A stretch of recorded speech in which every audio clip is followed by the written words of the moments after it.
So usually when we crack open a new source for a deep dive, I'm expecting a title page, maybe a nice polite introduction, a table of contents, something pretty standard. Right, the usual formatting. Yeah, exactly. But the slide deck we are covering today, it literally starts with it's a bright yellow hazard sign. It definitely sets a mood right out of the gate, doesn't it? It really does. I'm actually looking at the first slide right now. It's got these big, aggressive, bold letters. It says, warning, contains traces of logic, reason, and science. May trigger ostrich parasitic syndrome.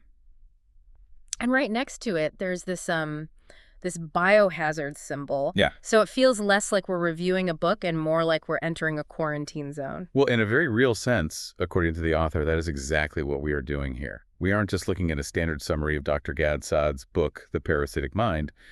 We're actually walking through what he presents as a clinical diagnosis dossier. A dossier? I mean, that sounds kind of ominous. It is meant to be. The entire visual framework of these slides is designed to diagnose a collective malady. The premise here is that the West isn't just going through a cultural shift or, a political phase. The author argues it is suffering from a pandemic, but not a biological one, an ideological one. Okay, so the mission for this deep dive is basically to act as the CDC for ideas. That's a really great way to put it, actually. We're going to unpack this dossier, slide by slide, to understand what Saad calls idea pathogens. Right. And these are infectious ideas that, according to the source, don't just mislead you. They actually destroy your capacity for rational thought. Wow. Destroying the capacity for rational thought. That's a pretty heavy claim. It is a massive claim. And while the aesthetic of these slides is satirical, it's got this whole secret biolab vibe with the fonts and the little icons, the underlying argument is deadly serious. The source frames this as the systematic erosion of Enlightenment values, individual liberty, and common sense. Well, I guess let's put on the hazmat suits and get into the first section. Because the biological metaphors here aren't just window dressing, they are the core of the argument. So I'm looking at a slide titled Biological Parasite versus Idea Pathogen. This is the foundational concept. If you don't grasp this analogy, the rest of the dossier really won't land for you. Visually, it's a bit disturbing. On the left side, we have a mouse, and there's a zoomed-in circle showing a parasite attacking its brain. The mouse is looking at a cat, which is obviously its natural predator, but there's a question mark above the cat. The mouse just looks completely confused. It's actually worse than confused. Yeah. This slide refers to a very real, very terrifying biological parasite called Toxoplasma gondii. It has this fascinatingly complex life cycle. It can infect mice, but here's the kicker.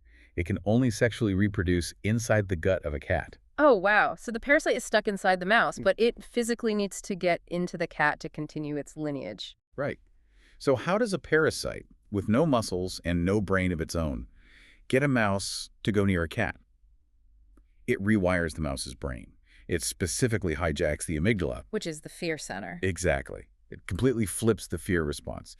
The mouse not only loses its innate fear of the predator, but it actually becomes sexually attracted to the scent of the cat's urine.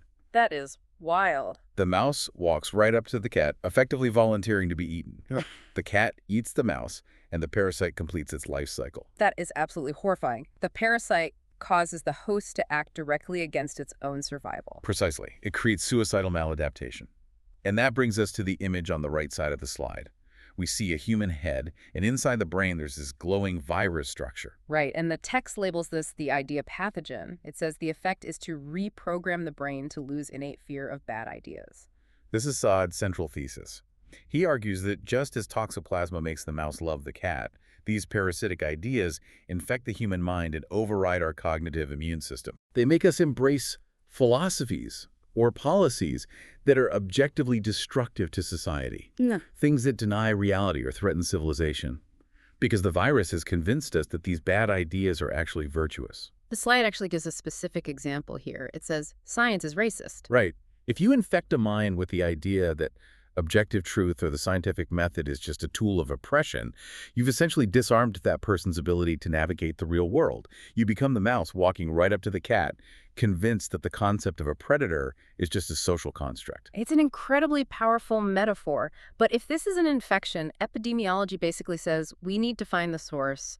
Where does this start? Patient zero. And the dossier is very clear on this. The next slide is literally labeled Patient Zero, the university ecosystem. The visual here is super striking. It's a balance scale. On the left side, you have a single feather labeled Veritas, which is Latin for truth. And on the right side, you have this massive heavy stack of binders and files labeled feelings/DIE. And clearly, the feeling side is crushing the truth side. Yeah, it's not subtle at all. It illustrates the institutional shift. Universities were founded to pursue Veritas, objective, difficult, sometimes very uncomfortable truth. But the source argues they have been captured by a completely different objective. Which is? The coddling of hurt feelings and the enforcement of DIE. I noticed the acronym is flipped on the slide. Usually we see DEI, diversity, equity, and inclusion. Saad uses DIE. He does. Likely to emphasize the deadly nature of the ideology on the institution itself. Yeah. But the core argument is that this bureaucracy is the incubator. It institutionalizes the idea that emotional comfort trumps intellectual challenge. There is a key data box on this slide that actually made me stop and zoom in. It mentions the University of Michigan. It says they employ 93 DIE staff members. That is a staggering number. Think about that for a second. 93 full-time employees in a single department that doesn't teach classes or conduct scientific research. And the cost, $11 million per year. $11 million. When you look at that data point, the argument becomes very concrete. This isn't just a philosophical shift. It's a massive administrative machine. Saad argues that this bureaucracy, these DIE protocols, exist to police speech and thought. It feels like a self-perpetuating system, doesn't it? If you have 93 people whose entire job is to find racism and oppression, they're going to find it, even if they have to hallucinate it. Exactly. They have to justify that $11 million budget somehow. Yeah. So they create an environment where truth is secondary to ensuring no one feels offended. And here is the kicker. Once you prioritize feelings over truth in the university, you send those infected students out into the world. Right. They go on to run HR departments, tech companies, government agencies. Spreading the pathogen into the general population. Which leads us to the symptoms. The dossier breaks these down into specific syndromes that manifest in society. Let's look at symptom A. This one is classic satire. It really is. It's a mechanical ostrich with its head buried in the ground. The slide is titled Ostrich Parasitic Syndrome, or OPS. This is a term Saad coined. OPS is defined here as a disorder causing a person to reject realities as clear as gravity to protect a fragile worldview. The slide lists construction of alternate realities as a key symptom, and it calls this alternate reality Unicornia. Unicornia is the safe space where the laws of physics, biology, and economics don't apply. Only feelings do. If you have OPS, you don't believe your lying eyes. You believe the ideology. There's a section on this slide called 6 Degrees of Faux Causality. That sounds super technical, but the example is wild, blaming climate change for terrorism. This is a perfect example of how the infected mind works according to the dossier. Mm-hmm. Let's say you are faced with a complex, uncomfortable issue, like the ideological or religious roots of global terrorism. Okay. If your Unicornia worldview dictates that all cultures are equally peaceful and valid, you cannot accept the obvious answer that ideology is the driver. Because that would be offensive or bigoted in that specific worldview. Right, so the mind performs gymnastics. It creates a convoluted chain of causality. It's not the ideology. It's that it got too hot, which caused the drought, which caused poverty, which caused the terrorism. So they basically rewrite reality to avoid confronting the cat. Exactly. That's a defense mechanism. If you bury your head in the sand, you never have to deal with the uncomfortable truth. You preserve your Unicornia at the cost of reality. Speaking of denying reality, let's move to symptom B. This slide is titled The War on Biology, or biophobia. Biophobia is the fear of biological explanations. It's the insistence that biology doesn't matter, and that everything human behavior, gender, attraction is entirely a social construct. The visual here is a double helix of DNA, but it's crumbling away into digital pixels. It looks like it's literally being deleted. That's the perfect visual for this concept. The source argues that in this worldview, biological truth is a massive inconvenience. If biology says men and women are different, or that evolutionary psychology explains certain behaviors, that is viewed as oppressive. So the virus commands you to just delete the biology. The slide lists new science absurdities marked with little biohazard symbols. I have to read these because they sound like jokes, but the dossier claims they aren't. First one is feminist glaciology. It says in parentheses, ice is sexist. Believe it or not, that refers to an actual academic paper published in a geography journal. It analyzed glaciers through the lens of gender theory, arguing that the study of ice was too masculine and colonial. Next one is transgravity, self-identifying as weightless. That one highlights the absurdity of the logic. The argument is, if I can self-identify as anything, regardless of biology, why can't I self-identify as gravity-defying? If reality is entirely subjective, where does it stop? And the third one is denial of sexually dimorphic binary, basically denying that male and female exist as biological categories. This is where the expert analysis in the source gets really sharp. Saad is an evolutionary psychologist. He argues that elevating self-identity above biological reality isn't liberation. It's a fundamental rejection of truth. If you can't agree on basic biological facts, like what constitutes a man or a woman or the function of DNA, you can't have a shared reality. You're back in Unicornia. It seems like there's a pattern here. To maintain this Unicornia, you need a constant supply of grievances. Which brings us to the next two slides, symptom C and symptom D. Right. Symptom C is the homeostasis of victimology. The visual is a thermostat. It has a dial that goes from low to maximum outrage. This uses a concept from psychology called concept creep. Think about how a thermostat works. It kicks in to keep the temperature stable. Saad argues that modern culture regulates outrage the exact same way. So if real bigotry goes down, we have to find new things to be mad about. Exactly. To maintain the victimhood equilibrium. If actual hate crimes or explicit racism decrease, you can't just say, great, we made progress. Because then the bureaucracy, like the 93 people at the University of Michigan, would have nothing to do. So the definition of harm must expand. Suddenly an eye roll is violence. An unconscious bias is a hate crime. You have to keep the supply of victimhood up to meet the demand. That leads directly to symptom D, collective Munchausen. The visual here is a hand of playing cards. This is a reference to Munchausen syndrome, a psychological disorder where people feign illness to get sympathy and attention. But this is collective Munchausen. The cards are labeled race, gender, sexual orientation, and religion. And the quote on the slide is, "I am a victim, therefore I am." The source argues that in this ecosystem, victimhood is the highest currency. It confers status. The more victim cards you hold, the higher your position in the hierarchy. The slide mentions manufacturing hate crimes to ascend the victimhood hierarchy. It lists Jussie Smollett as a case study. That's a key example in the book. Think about the supply and demand issue we just discussed. The demand for victimhood status was so high for him, he wanted to be seen as a martyr. But the supply of actual hate crimes against him was low. So he had to manufacture a scenario to validate his status. It's the idea pathogen overriding the instinct for honesty and dignity, replacing it with a craving for pity. And for power? Yeah. In this system, victimhood is power. It gives you the moral authority to silence others. It's a grim picture. But how does this stuff spread? I mean, how do these ideas get past our defenses? Most people are reasonable, right? Why are we letting this happen? That brings us to the vectors section. And honestly, this is the wildest visual in the deck. It's a giant cuttlefish. The slide is titled, well, I probably shouldn't say it on air, but it's the sneaky F-word strategy. We can call it the sneaky male strategy. It's a biological metaphor. Yeah. In nature, cuttlefish have these large, aggressive alpha males that guard the females. But there are also smaller, non-dominant males. They can't fight the alphas.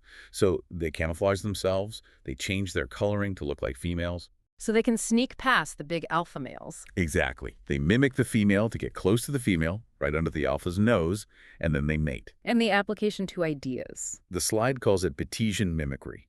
Activists use the camouflage of virtuous language. They use words that sound universally good. Equity, inclusion, justice, safety. They signal ideological virtue, maybe represented by the bright hair dye mentioned in the slide, to lower your defenses. So you let them in because they look harmless or virtuous. You think, oh, this is just about being nice. Right. You think, well, I support inclusion. I support safety. But once they are inside the institution, they release the poisonous ideas that dismantle the structure from within. It's a Trojan horse, or in this case, a camouflaged cuttlefish. You let them in because of the packaging, but the product is destruction.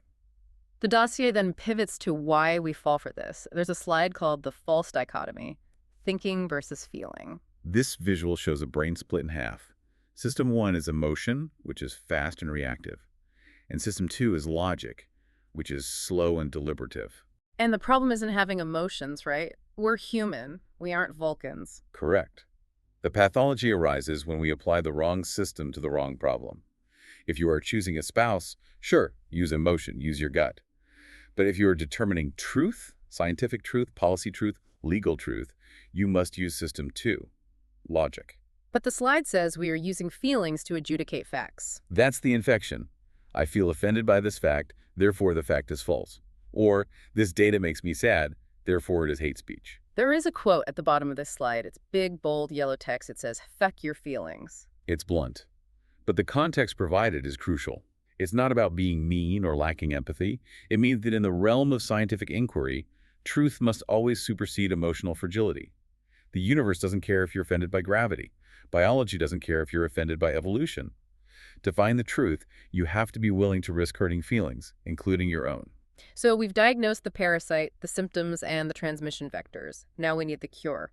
The next slide is titled The Inoculation. And here we see two massive pillars standing amidst rubble. These are the non-negotiables for a free society. Pillar number 1, freedom of speech. And the slide emphasizes absolute.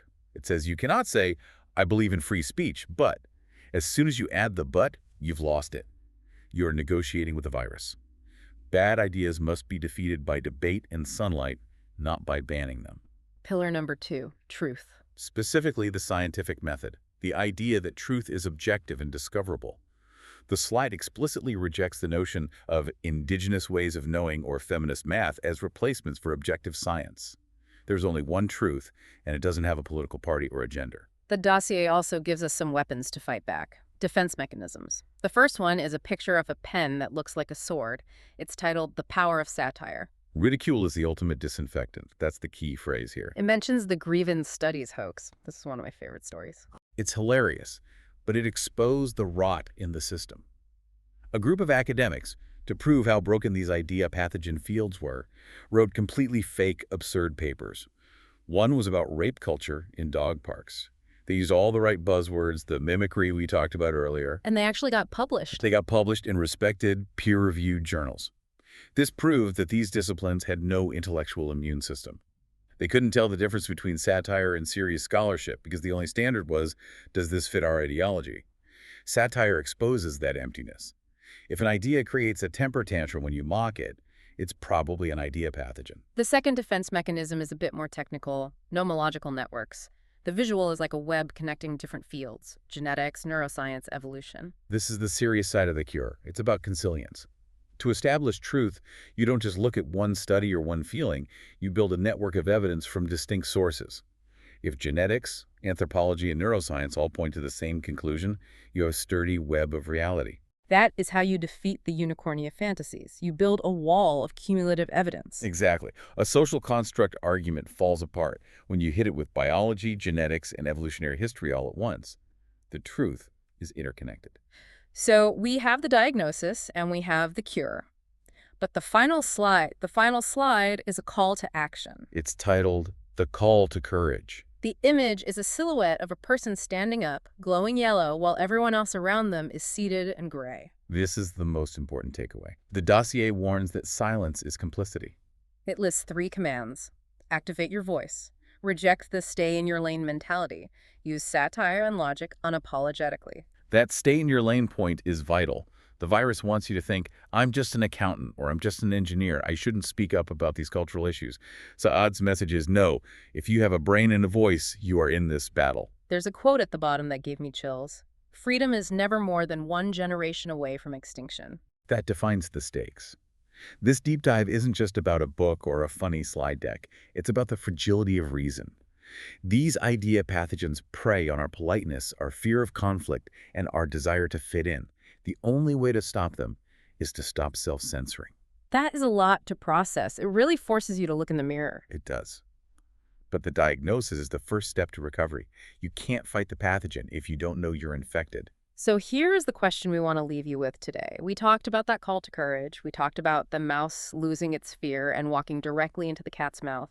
Where in your own life are you acting like that mouse? Where are you self-censoring, nodding along to things you know aren't true, just to stay safe? Because, as the dossier reminds us, truth is the only safe space. Thanks for diving in with us. Stay curious, stay courageous, and we'll see you next time.